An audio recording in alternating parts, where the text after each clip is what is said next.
I'm gonna cling on to that. Nikki. We need to start.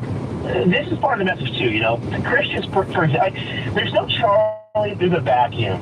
So, and there's not going to be another Charlie. Okay, I just want to break that to people. Like, you got to become your own version of Charlie, which is just to say self-improve to the max, so that you can have a moral compass that doesn't waver. But Nicki Minaj is someone who's speaking sense. And I think you're going to see a lot of this. There's going to be a lot of surprising people that show up because they've been affected by Charlie's death too, just like I was, and you were, and a lot of other people probably. And they're going to show up, and they're going to be willing to help us fight this fight. And they should not be rejected because you think, oh, this is a music artist or this is whatever else. I am in the business of winning and saving the country. And if you were an ally yesterday, but your message today makes you an enemy and is sabotaging the movement, guess what? You're not an ally today. I don't care how long you've been around. But if you're Nikki and you're on message and you're proving yourself an ally right now, I'm going to take you and work with you. So this is what people are going to be confronted with. Because I don't know, man. I'm not here to just bash people, but there are a lot of people that have been allies for a long time, and their behavior and what they're saying proves that they are not allies anymore. And so I'm not going to just continue to latch on to them and prop them up simply because yesterday they were somebody helpful. We were just speaking with Paul Perez from Customs and Border Protection, and he was saying that he talked about, National Border Patrol Council. We were talking about the rhetoric that comes from the left and how it has affected their jobs and how they have been doxxed and demonized, and it riles up this group of, I personally think, paid for agitators who are professional agitators, and we see this throughout history, and no one is held accountable for that rhetoric. You posit in your book that the left killed Charlie Kirk, not the physical killing of him, but the other things that they did as he was rising, as he was becoming more popular, with the same thing: the slander, the rhetoric, the hatred that the left often spews at a target, and then it winds up with this type of unfortunate and some type of violence that eventually leads to that. I agree with you, but I think there are a lot of people who don't agree with you. And I guess can we talk about that? Can we talk about that slander? How does that happen? You obviously clearly believe that words sometimes lead to violence or can lead to kindness. Words a lot of times have action that results from them. How do we combat that if we believe in free speech? Yeah, so a lot of it has to do with the courage of citizens, people listening to your show right now, this show, that are willing to call it out like it is. The left is getting people killed. And it's like I said, it's asymmetrical. And it has to do also, you touched on it, their worldview is godless, right? It's more of a fight now. It's not just right versus left. It's like God-fearing versus godless. And so the altar for the left is power. And so that's why, for them, Charlie Kirk was just a clump of cells, right? Take the abortion issue. I get it's controversial for some people, but look, it's based on whether you want the baby or not, convenience. So if it's, 10 weeks, 12 weeks, 20 weeks, and you want the baby, it's a beautiful baby. You do a sonogram. Oh, look at my baby. But if you don't want the baby, oh, no, it's a clump of cells. Let's just get rid of it. And that's not objective. So moral relativism can justify any kind of depraved moral action. So, that's why you had like this, Charlie Kirk's words were violence, they said, but then an act of actual violence that took his life was celebrated. Now, whether you believe that, the guy on the roof was a killer or not, and we'll find out, but there's no reason not to believe he wasn't. Who was it that was celebrating Charlie's death? Okay, people are, the Jews did it, the Egypt plains, we know what I'm talking about. Yeah, but anyway, at the end of the day, who was celebrating the murder? It was like jihadists after 9/11 in the Middle East. It's happening here in the country. That's how sick and serious this is. So I make all these comparisons and draw these parallels for people to understand, but, the left is going to get accountability for everything. Charlie Kirk is just a culmination. We had Rand Paul's broken ribs by a Democrat neighbor. We had Steve Scalise, who almost died when that Bernie Sanders supporter shot up the baseball field. You had Justice Kavanaugh, somebody from California who now identifies as trans, was trying to kill him and his family because, the overturning of Roe v. Wade. I mean, it's along with Trump assassination, right? And the ICE copycat attack a week after Charlie Kirk's assassination, where, ICE was on the bullet casings and everything else. It was rhetoric that's from the left. You read these these big instances like Audrey Hale and Covenant. If you read their manifesto, and this is not me trying to be, controversial. You read those manifestos and they read like a Barack Obama speech. They read like a CNN panel or a Joe Biden. I'm serious, because they're literally verbatim, white people are terrible, blah, blah, blah. And so, if you read that, you see that the killers are actually espousing the words. They're coming from the Democrat politicians and media. Obviously, there's a correlation. It's not a one-time thing. It's happening over and over and over again. Now, and why is it happening on the left? And it has to do with their perverse religion, which is, progressivism. This isn't happening on the right. I could call somebody a fascist who's actually a fascist, and guess what? Bullets aren't going to be invited at that person. Why? Because we're a religious organization for the most part, in terms of we believe in God, we believe in transcendent power. Charlie Kirk talks about this constantly, Mary. Transcendent power. We don't believe in moral relativism, and that's why you don't have actual violence from the right like you do on the left, because we can't justify it. Right? It's wrong because we believe in moral absolutes. Yeah. So the growth of Charlie obviously clearly had a huge impact on the growth of MAGA and conservatism among Gen Z men, especially. They related to Charlie, and Charlie made it okay to want to be a traditional guy, right? Be an alpha, get married, have kids, provide for your family, right? Charlie made that okay.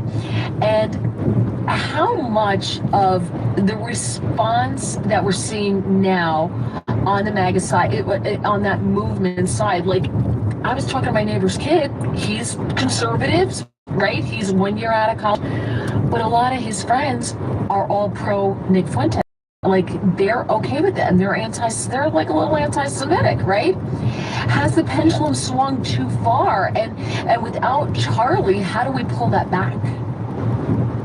Yeah, well, the answer to all these questions about how, because you're right, all these are serious problems, and I didn't even know they existed, to be honest. I mean, Charlie really was like a bulwark in so many ways in this movement. It's so crazy. In hindsight now, without him here, we've all got to. So look, Charlie Kirk wasn't always Charlie Kirk, and I promise I'm answering the question. But Charlie wasn't always Charlie. He became Charlie, right? He had a hunger for knowledge, a hunger for spiritual development. He surrounded himself by mentors. He read, and so he prepared himself for debate.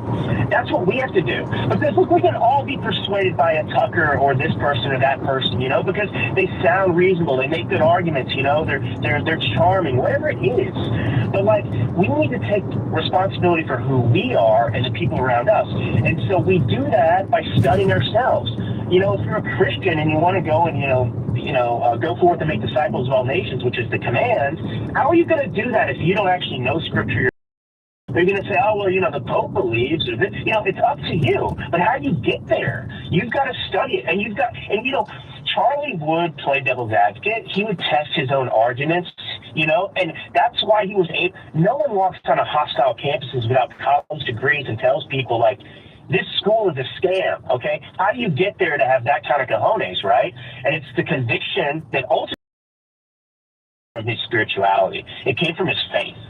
So this was the big transformation that I write about in the book that I experienced, which is I've been an autopilot Christian, and looking at Charlie, and especially in his later years, what he did to become that Charlie, it was rooted in faith. And so I want to be that for myself and my family. I want to be a better husband, a better father, a better Christian, just a better person. And, that takes effort every day. You have to decide to do it, just like your relationship, like with my wife. You have to make a decision every day. Hey, it's about you, it's about me, it's about our marriage. Otherwise you fall apart. And that can happen on so many levels. So that's the answer, Don't listen to Nick. I think Charlie became Charlie, though, and I do think that it needs to be addressed. This issue needs to be addressed, and I don't think the display put on by Ben Shapiro and then everybody piling on Ben was a good look at all. And I think it fractures this movement even more. But I think Charlie became Charlie because he was the right person at the right time, as this often happens, right? When there is a time in our country where young men are being demonized, white young men are being told the only thing they've ever achieved in life is because of the color of their skin. When young men are being told that just by virtue of being male that you are toxic, your masculinity is toxic, and they were beaten down their whole lives and told that they were less than because they were white, because they were male, for whatever. So there was a void there, and Charlie showed them. I didn't go to college. He's like, I didn't go to college. Look at me, right? He showed them that it's okay to buck what society tells you should be. And there is another option out there. And I think it was super appealing to young men. I hope young women follow them, and I think they are following them from what I've seen. I think young women are starting to follow as well because, and there's a lot to be said, going back to the beginning of this conversation, you said, yeah, they're just following the most popular one, whether it's, oh, I follow Tucker because he's got more followers than Ben Shapiro or whatever. There's something to be said about that because, Charlie became so popular and such a big fixture because of word of mouth, right? From these young men who were following him or saying, hey, check this guy out. So there's something to be said about that. I'm going to end this because I don't want to give away too much of your book, but the book is called For Christ and Country, The Martyrdom of Charlie Kirk. Is this something that you would urge young people to read? Yes.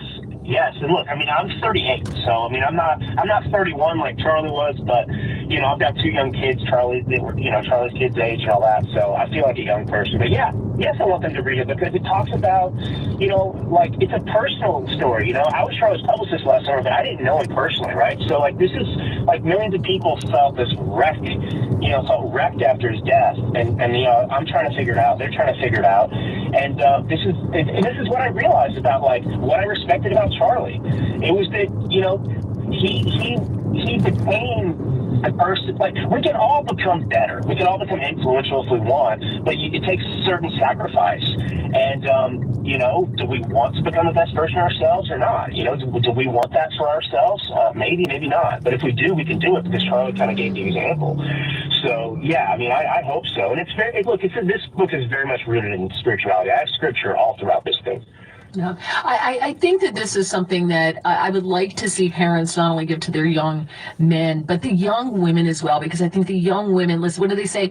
If you're not a liberal when you're in your 20s, you don't have a heart. And if you're not a conservative when you're in your 30s, you don't have a brain. I think young women are very emotionally driven. They've been taught to be emotionally driven. And I kind of think it's in the DNA a little bit, very emotionally driven. And they need to, I think, we need to teach them how to switch the brain on, not just the women, but the boys too, because let's face it, young men are not all that bright. So I like that idea that it is written with young people in mind. I think that's super important. And I want people to check it out. It's Charlie, The Martyrdom of Charlie Kirk. You want to check that out. And where can people find you? Obviously, Drew Allen Thomas on X, but where else can people find you? Well, I've got a Substack, drewallen.substack.com. They can do it there. If they're on X, it's at Drew Thomas Allen. Real quick, man, just Amazon's been censoring this book for 2 weeks. So why? 5 times they've shut it down. My publisher's trying to figure out exactly what's going on, whether they just whether it's benign, they didn't want a bunch of Charlie Kirk books out there. But this is Eric Metaxas wrote the endorsement on the front cover. I'm a published author. It's insane. I've never experienced anything like this in my life, and I've been a publicist for Tulsi Gabbard and Dr. Ben Cole. That's a long list of people. I'm not trying to be. I'm just saying I've been in this world of publishing as a publicist, and it's been crazy. So I think that people can maybe. I think they might have lifted it for the 6th time now, so it might be on Amazon, but if not, they can get it at Target.com. They can get it, I think, bookshop.org. But anyway, I didn't want to make this whole conversation about that, Mary. I want it to be about Charlie, but there's something weird going on with Amazon trying to stop this book. Well, no, that's... Yeah, Salakia. You know what I'm saying? First and foremost, if I can stop and give out honor and glory to Yahweh, Ba'ashem, Yahweh Shai, Ba'ashem, Hakudash. I want to say double honors, Pat Elders, our great apostles, great millstone, GMS, who rule well and teach well, being great example to Israel. All right, man, the elect. I want to say peace and blessings to the hopefully elect on the 4 corners, pushing the truth and sincerity All right, that great song. You know, this your brother Naba. This is another installment of radio station edification. As we seeing Esau, you know, they playing the victim. You know, they playing the victim because what? They losing their power, man. All right? The Most High Yahweh through prophecy is taking away their power, man. Their power was secrecy. Their power was lies, deceptions. All right? Their powers, all right, is in their tongue, man. You know, their violence, their sword. You see, now it's come to a point that they can't really, you know, show their true colors. You know what I'm saying? So they got to play the victim in order to show their true colors, man. And it's a beautiful time that we living into, man. All right, these niggas is playing the victim because they white. They can't do this and do that. Come on, man. That's for so-called blacks, Latino, Native American, Spanish, man. All right, because of the color of our skin. That's all. That was Dr. Martin Luther King fucking speech. How the fuck you gonna put that to these fucking Edomites because of the color of their skin? No, nigga, you ever heard of white privilege? Because of the color of their skin, they can't do this and do that. That's a fucking lie. You know? These Edomites playing the victim, man, because what they losing. It's a beautiful thing, man. All right? I said that in my lesson last night. Deuteronomy 30:7. All these curses, man. And we starting to see these curses come on these Edomites and these other nations slowly for surely, man. All right? So, yeah, we living in beautiful times, man. We living in great times. That's why we can't be ignorant, all right, to Satan's devices. We can't be ignorant to the slander and all the bullshit that go on these medias, man, these social media sites and these news stations, all right, because they heard to play the victim. They heard to deceive the people, all right, and keep the people in a docile state of mind, all right. They here to keep the people confused, man, all right, because the left is talking about the Republican.